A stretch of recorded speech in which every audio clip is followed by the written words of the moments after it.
This comes from a video that Godless Cranium did recently, taking a look at Jordan Peterson and his religious views, where Peterson hemmed and hawed over the question of whether he believes in the resurrection of Jesus.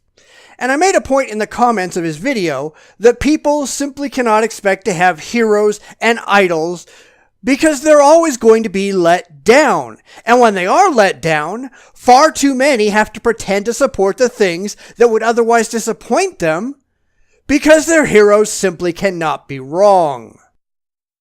So that got me thinking about who I enjoy and why. And even though I typically don't talk about who I follow and who I support on YouTube and beyond, I'm going to break that rule and name a couple of names here.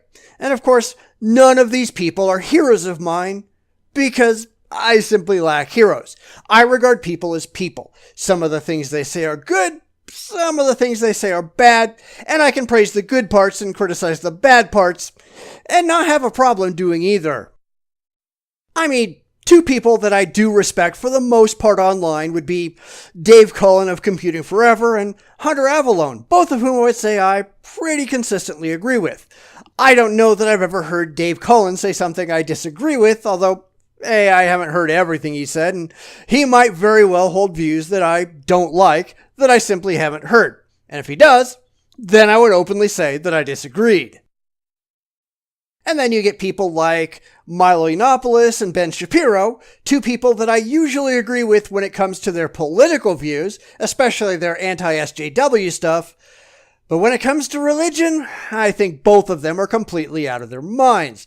In fact, I did a video a while back on Ben Shapiro where he was criticizing a John Lennon song where I think he was just nuts.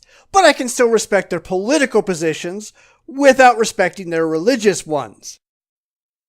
And I could go on and on and on, talking about all the people I follow on YouTube and VidMe and where I agree and disagree with their stated positions, but I really don't think that's necessary. And it doesn't really matter, because the point here is that I don't follow these people around acting like a yes man because they say something I happen to like. And that's really a problem with the online so-called skeptical community, because far too many of them do exactly that. Jordan Peterson is a prime example. These people are just fanboys, mindless sycophants who lap up everything that Peterson says because he's really good at taking down the idiocy on the political left. And that doesn't mean that everything he says is worth being a fan of. In fact, I find a lot of things that he says to be utterly absurd. But I can enjoy the things that I like and shake my head at the things that I don't, and I don't expect him to be any better than he is. I don't expect that of anyone. So why is the skeptical community so utterly unskeptical when it comes to their supposed heroes? And we could ask the same thing of the far left, who will leap to the defense of Muslims, for example, no matter how much Islam violates their other stances, because they can't allow anyone to criticize their heroes. And for the far left, Islam is heroic because it's made up primarily of brown people who are high on the oppression stack. Anything that Islam does wrong is therefore irrelevant because its status as heroic must be maintained. But shouldn't we expect self-identified skeptics to be, skeptical? Shouldn't we be willing to look at everything a person has to say with an open mind and judge their words for what they are, not because they come out of a certain set of lips? Shouldn't they be challenged on the things they have to say that are just dumb or irrational or not supportable by the evidence? Shouldn't skeptics actually be skeptical? And if they're not, how can we call them skeptics?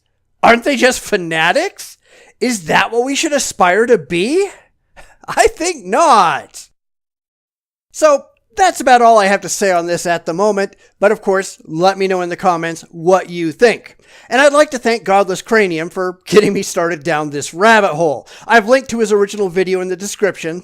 Go take a look and give him some love. What do you think? Do you think hero worship has any value whatsoever? Or should we simply like what we like and dislike what we dislike and not put anyone up on a pedestal? Let me know in the comments. Let's have a conversation. You know how this works. See you there. Everything changes.